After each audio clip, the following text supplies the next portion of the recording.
Shalom Bapak Ibu Saudara yang dalam Yesus Kristus. Di dalam doa kita malam ini, kita akan membaca firman Tuhan dari Efesus pasal yang ketiga ayat 14-21. Demikian firman Tuhan. Itulah sebabnya aku sujud kepada Bapa, yang daripadanya semua turunan yang di dalam surga dan di atas bumi menerima namanya. Aku berdoa supaya ia menurut kekayaan kemuliaannya menguatkan dan meneguhkan kamu oleh rohnya di dalam imanmu, di dalam batinmu, sehingga oleh imanmu Kristus diam di dalam hatimu dan kamu berakar serta berdasar di dalam kasih. Aku berdoa supaya kamu semua sama-sama dengan segala orang kudus dapat memahami betapa lebarnya dan panjangnya dan tingginya dan dalamnya kasih Kristus, dan dapat mengenal kasih itu sekalipun ia melampaui segala pengetahuan. Dan Paulus katakan lagi, aku berdoa supaya kamu dipenuhi di dalam seluruh kepenuhan Allah. Bagi dialah yang dapat melakukan jauh lebih banyak daripada yang kita doakan atau pikirkan, seperti yang ternyata dari kuasa yang bekerja di antara kita. Bagi Dia adalah kemuliaan di dalam jemaat dan di dalam Kristus Yesus turun-temurun sampai selama-lamanya. Malam ini sebelum berdoa, mari saya mengajak kita untuk membahas satu tema, yaitu kasih di dalam doa. Ada apa? Kok kasih bisa ada di dalam doa? Surat Paulus ditulis oleh ketika dia dalam penjara, itu dalam pasal 3 ayat 1, pasal 4 ayat 1, pasal 6 ayat 20. Dan diperkirakan waktu itu dia dibicarakan di kota Roma pada saat itu. Jadi bukan dalam situasi yang enak, bukan dalam situasi yang nyaman ketika dia menulis ini. Tapi ada dua pokok pengajaran penting yang Paulus ajarkan mengenai berdoa atau doa yang benar. Yang pertama bagaimana sikap kita dalam berdoa. Di dalam firman Tuhan ini dikatakan, yang kita lihat di dalam ayat 14, dikatakan di sini, itulah sebabnya aku bersujud. Paulus memakai istilah kata bersujud atau sujud.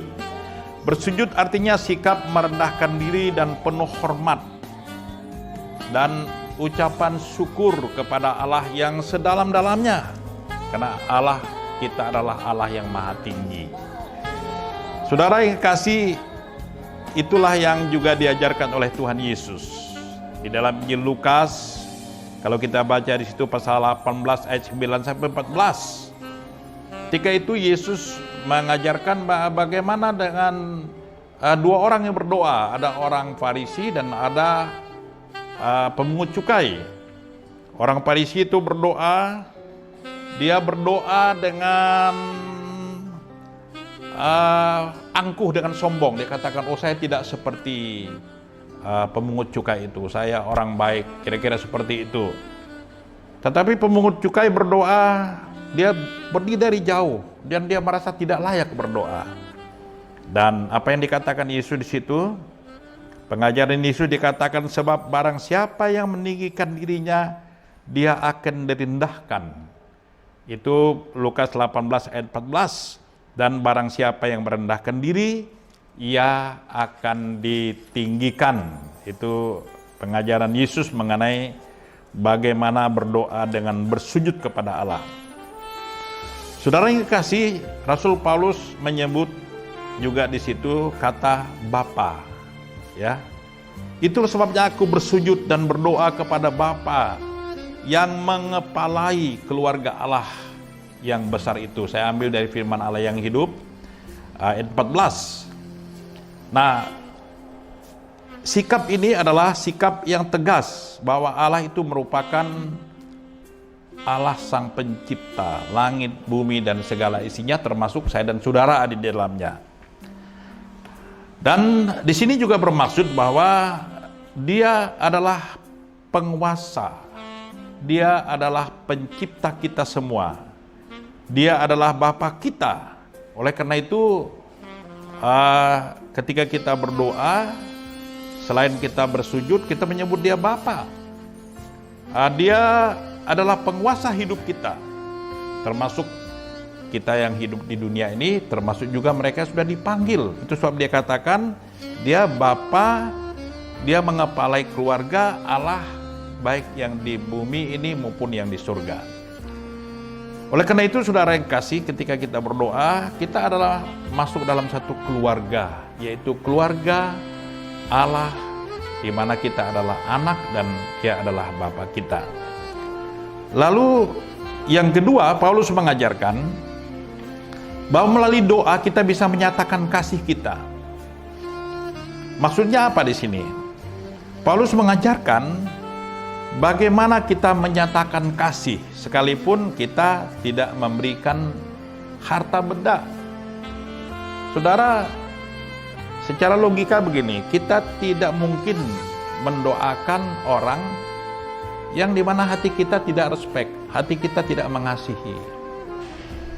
Nah, misalnya ada orang yang minta, tolong doakan ada keluarga kami yang sakit di rumah sakit.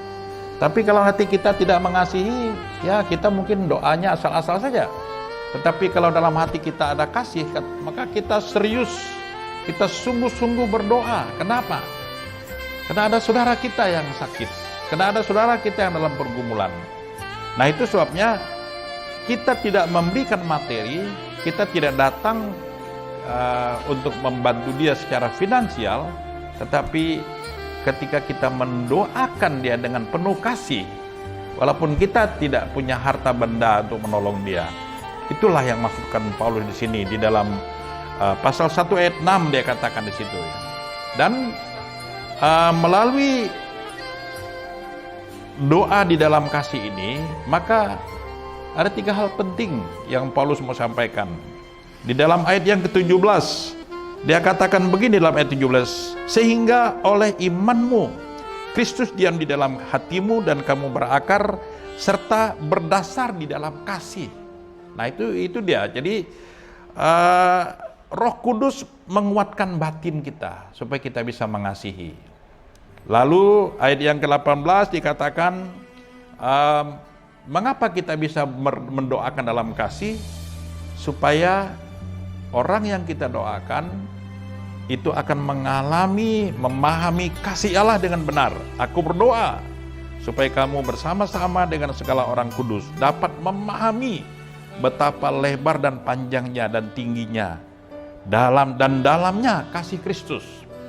Nah, ini kasih Kristus inilah yang mendasari doa-doa kita. Lalu yang terakhir yang ditekankan Paulus di sini adalah, dan ini penting sekali, mengapa kita berdoa dalam kasih, supaya orang-orang atau jemaat Tuhan, khususnya jemaat Hebron Pontianak, mereka sungguh-sungguh paham, memahami kasih yang benar, bukan kasih yang karena ada kepentingan, karena ada kemauan, karena ada motivasi yang lain. Tapi inilah motivasi yang benar, dan dapat mengenal kasih itu sekalipun ia melampaui segala pengetahuan. Aku berdoa supaya kamu dipenuhi di dalam seluruh kepenuhan Allah. Bagi Dialah yang dapat melakukan jauh lebih banyak daripada yang kita doakan.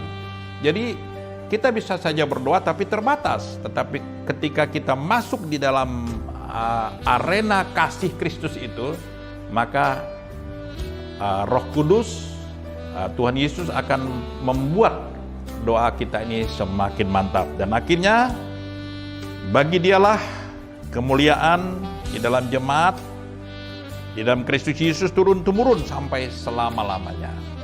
Oleh karena itu, marilah malam hari ini kita berdoa dengan sungguh, yaitu berdoa di dalam kasih.